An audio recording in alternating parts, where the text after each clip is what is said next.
So, coming to a new school, what are some of the roles and responsibilities you have here at Hamlin Collegiate? So my official title here is the Dean of Continuing Education, which my primary duties, I believe, are I'm helping with the continuing or the dual credit students, and I'm kind of heading up or gearing up for the Edgenuity, implementation of Edgenuity. And the continuing education with the dual credit students, I'm kind of the liaison between the college courses and the students who are taking, and kind of intercepting any issues that our students may run into with, whether it be textbooks or course logistics issues, and helping our students, because this will be my 22nd year in education, and 21 of those were at higher education. So I've been in the collegiate setting for a long time. So I have I think a pretty good ability to help students navigate college and what professors are looking for, and to help with that and help them through college courses. So far, have you seen any challenges within the students about taking dual credit classes? No, the biggest thing is just getting the students and encouraging them to dedicate the right amount of time to doing the coursework.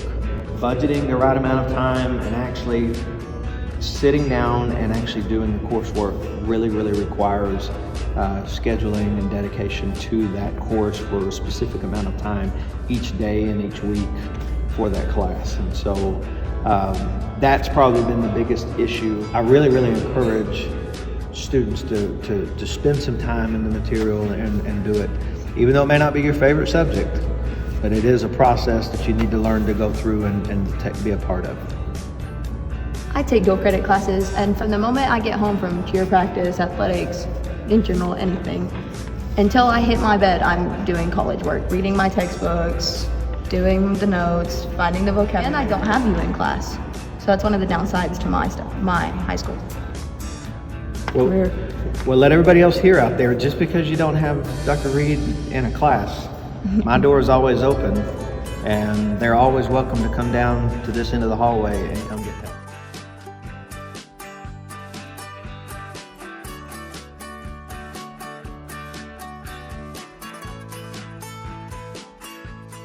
The different games. What made you get into that profession?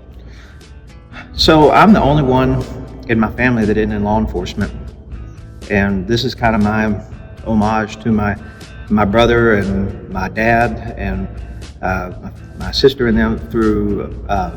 This is my uniform that I wear for them. I don't know. This was just the best way and the easiest way that I knew how to give back to the games that I enjoyed being around, and. I love the people that I'm involved with. I mean, it's kind of a fraternity, an organization, a group that is like no other. It's just like your team. I have my team of people that I'm involved with week in and week out. That is, when I lost my dad real suddenly in May, and they responded to me like my family. They were the first people that showed up. They were the ones that bought my family meals. They were the ones that sent honorariums in my dad's name to St. Jude's. The Big 12 Officials Association sent an honorarium and then to the tune of $5,000 in my dad's name for research, for children's cancer research. So I mean, it's a family. So I hope you get to have that one of these days for a group that you're going to belong to.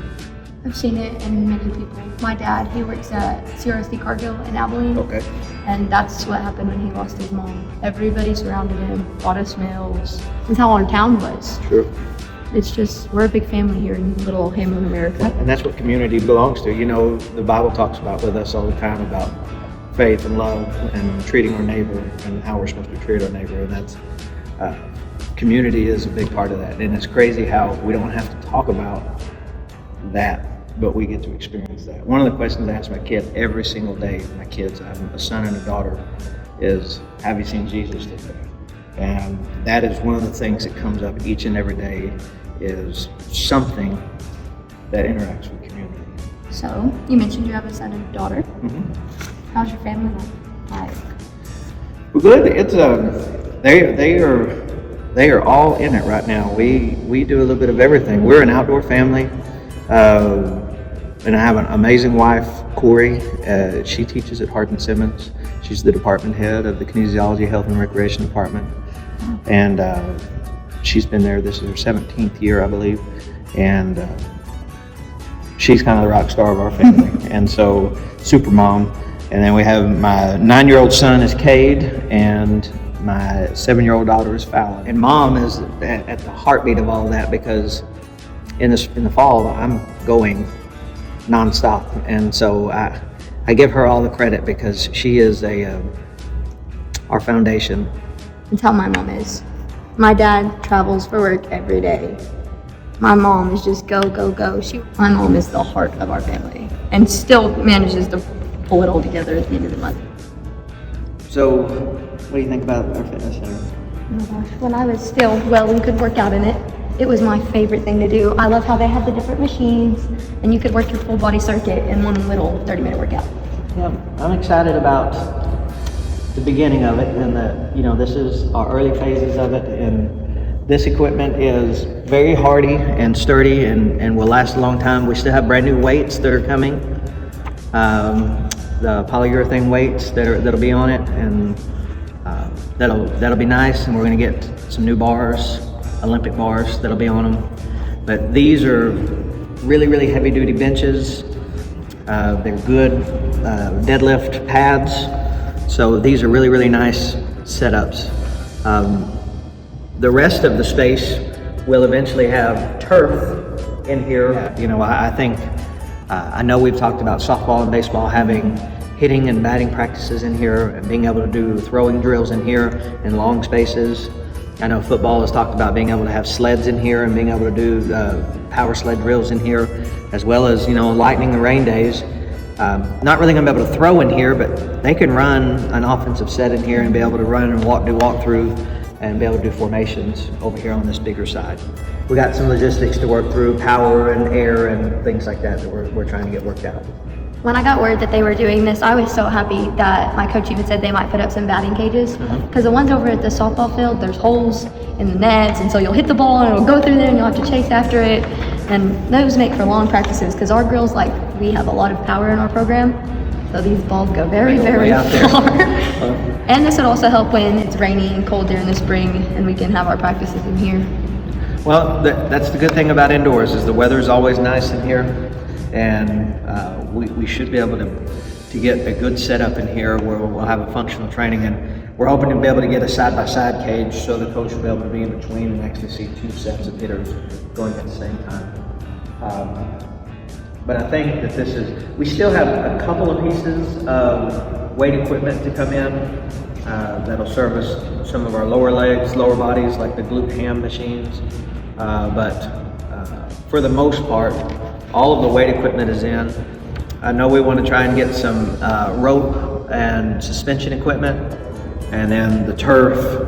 And so I think it's going to be nice once we can get everything kind of trying to finish put in place, get the windows put in, the viewing windows into the cardio area, and then if we can get it figured out to get the windows to that outside hallway,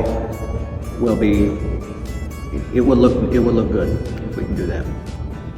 I think it will be a great place to service both our just the Hamlin students in general, our athletic students, and then our local community when that time comes, and when we can figure out the best time and place to have that space to work with them. Going back to the wellness center, is this the first place you've had to start building up one? Okay, no, so kind of like officiating, I've been very, very blessed. I've been very lucky to be a part of